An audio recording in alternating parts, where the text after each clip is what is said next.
কিয়ামতের দিন 7 শ্রেণীর লোককে আল্লাহ তাআলা তার আরশের নিচে ছায়া দিবে। এর মধ্যে এক শ্রেণীর মানুষ হচ্ছে শাবুন নাশাআ ফি ইবাদাতিল্লাহ, ওই যুবক যারা ইবাদতে সময় কাটিয়েছে, যারা তাদের অবসর সময়টা হিন্দি সিনেমা দেখে নাই, জি বাংলা দেখে নাই, স্টার জলসা দেখে নাই, রূপবানে নাচে কোমর দুলায়া এগুলো দেখে নাই। তারা তাদের সময়টা আল্লাহর ইবাদতে কাজে লাগিয়েছে। ওই যুবকদেরকে কিয়ামতের ময়দানে আরশের নিচে ছায়া দিবে কে? আল্লাহ। অনেক যুবক আসছে আজকে, আলহামদুলিল্লাহ। আমাদের এই সময়টা ইসলামের পক্ষে কাজে লাগাতে হবে। রাজি আছো তো? সবাই রাজি আছো?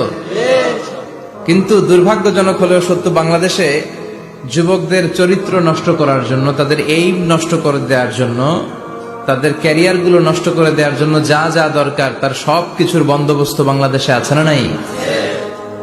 তাদের নৈতিক অবক্ষয়ের জন্য সবচেয়ে ভয়ঙ্করতম জিনিস হচ্ছে মাদক। বাংলাদেশে এটা নাই? হ্যাঁ, আছে। এই মাদকের সাথে মুসলমানের কোনো সম্পর্ক থাকতে পারে?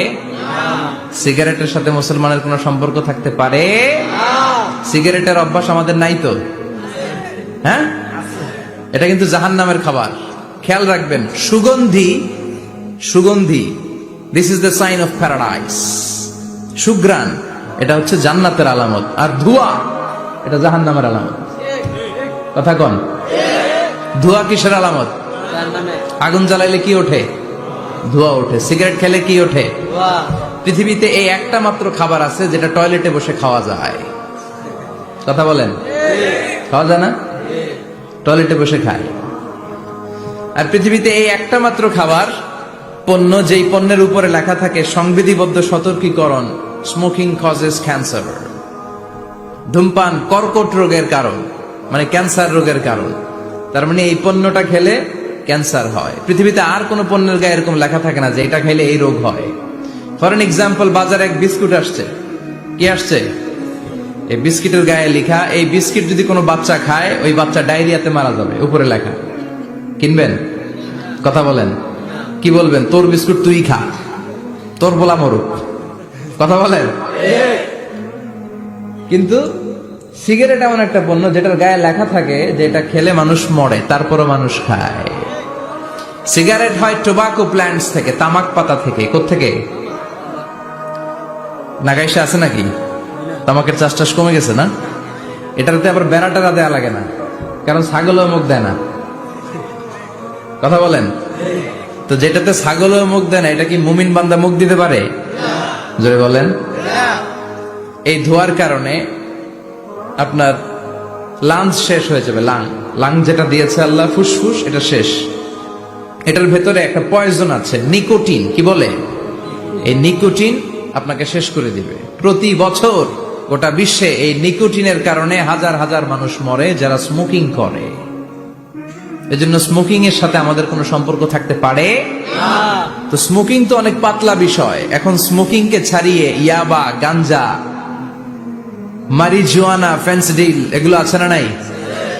এই যে কি একটা আসলো, ইয়াবা। এটা পেঁয়াজের ভিতরেও পাওয়া যায়। মানে পেঁয়াজ ভেঙে এটার ভিতরে ইয়াবা নিয়ে আসে, আলু কাইটা ভিতরে ইয়াবা নিয়ে আসে, লাউয়ের ভিতরে ইয়াবা বইরা নিয়ে আসে। দেখা যায় লাউ কেটে, দেখা যায় ইয়াবা আছে না নাই? এই ইয়াবা এতদিন ছিল ইউনিভার্সিটি লেভেলের ছেলেরা খেত, নেমে আসলো কলেজে, হাই স্কুলে, এখন প্রাইমারির ছেলেদের মধ্যেও ইয়াবা ঢুকছে। দেশ কোন ভয়ঙ্কর অবস্থায় দাঁড়িয়ে আছে, হুঁশ নাই আমাদের।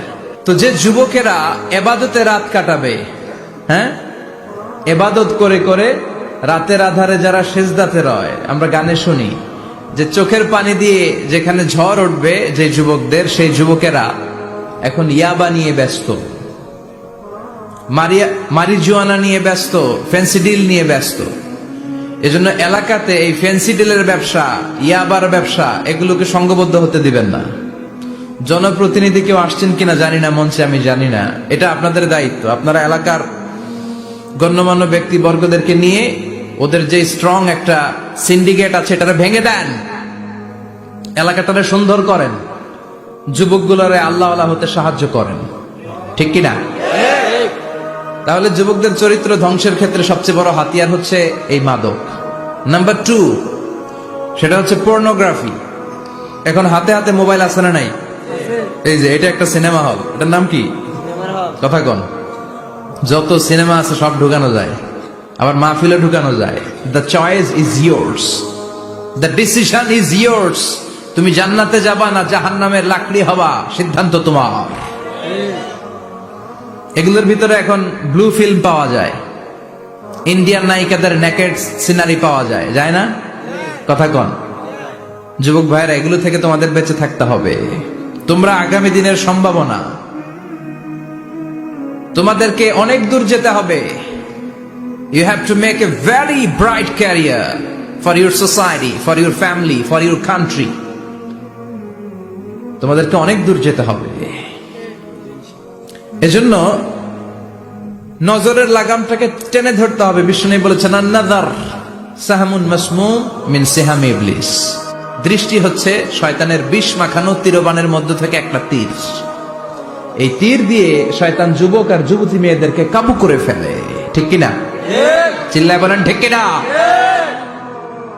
এজন্য নজরটাকে হেফাজত করতে হবে। Zee Bangla, Star Jalsha, Kiranmala, Hindi cinema, naked film, blue film, এগুলোর সাথে কোন মুসলমান যুবকের সম্পর্ক থাকতে পারে না। ইগতানিম খামসান ক্বাবলা খামসিন।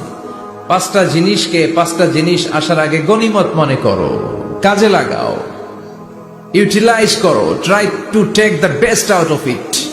এর সর্বোচ্চটা নেয়ার চেষ্টা করো। আমাদের মুসলিম উম্মার সবচেয়ে বড় সমস্যা হচ্ছে আমাদের যে ক্যাপাসিটি আছে, আমাদের যে মেধা আছে, আমাদের যেই প্রিভিলেজ গুলো আছে, এগুলোকে আমরা কাজে লাগাই না। ঠিক কিনা? কিন্তু উন্নত বিশ্বে দেখবেন যার যতটুকু যোগ্যতা আছে সেটা সে মানবতার কল্যাণে, ইসলামের কল্যাণে কাজে লাগায়। মানবতার কল্যাণে কোনো যোগ্যতা বা কোনো কাজকে কাজে লাগানো, এটা অনেক বড় ইবাদত। সুবহানাল্লাহ পড়েন। সুবহানাল্লাহ। আমরা অনেকে মনে করি শুধু সালাত পড়া, রোজা রাখা, জিকির করা, সাদাকা দেয়া, চ্যারিটি দেয়া, এটাই ইবাদত না। যে কাজ করলে আল্লাহ খুশি, যে কাজ করলে মানবতার কল্যাণ হয়, তার সবটাই ইবাদত। চিল্লায় বলেন ঠিক কিনা? একজন রাস্তা চিনে না, আপনি রাস্তায় দাঁড়িয়ে রাস্তা দেখিয়ে দিলেন, এটা ইবাদত। একজন অসুস্থ, আপনি তাকে ঋণ দিলেন, এটা ইবাদত। একজন মুমূর্ষু ব্যক্তিকে বাঁচানোর জন্য রক্তের দরকার, আপনি রক্ত দিলেন, এটাও ইবাদত। প্রাণীর প্রতি আপনি দয়া করলেন, এটা ইবাদত। এজন্য প্রিভিলেজ গুলোকে কাজে লাগাতে হবে। বিষ্ণু বলেছেন, ইগতানিম খামসান ক্বাবলা খামসিন। 5টা জিনিস আসার আগে 5টা জিনিসকে কাজে লাগাও। নাম্বার 1 হচ্ছে হায়াতাকা ক্বাবলা মাউতিক। মৃত্যু আসার আগে জীবনটারে কাজে লাগাও। ঠিক কিনা? কথা বলেন। আমরা কে কবে মরবো জানি? কেউ জানি? কিন্তু মরবো যে এটা জানি। ঠিক কিনা? মরবো এটা সুনিশ্চিত, কিন্তু কবে মরবো কারো জানা নাই। এজন্য মৃত্যু আসার আগে জীবনটাকে কাজে লাগাও। এবং in the day of judgement, কিয়ামতের কঠিন ময়দানে আল্লাহ কিন্তু জিজ্ঞেস করবেন, তোমার জীবনটাকে তুমি কোন কাজে লাগিয়েছো। 2 নম্বরে বিষ্ণু ঈসা ইসলাম বলেছেন, শাবাবাকা ক্বাবলা হারামিক। বার্ধক্য আসার আগে যৌবনকে কাজে লাগাও। ঠিক কিনা? যুবকরা হচ্ছে শক্তির আধার, তাদের মধ্যে আছে প্রাণ ঢালা উচ্ছ্বাস, তাদের রক্ত গরম, তারা চাইলে অনেক কিছু করতে পারে, পারে না? কোটা বিরোধী আন্দোলন করতে পারে, তারা নিরাপদ সড়ক চাই আন্দোলন করতে পারে, তারা দুর্নীতিমুক্ত বাংলাদেশ গড়ার প্রত্যয় নিতে পারে। চিল্লায় বলেন ঠিক কিনা? এজন্য যুবকরা যদি জাগে, ভালো থাকবে বাংলাদেশ। যুবকরা যদি ইসলামের পক্ষে কাজ করে, বাংলাদেশটার রহমত আর বরকত দিয়ে সমৃদ্ধ করে দিবে কে? আল্লাহ।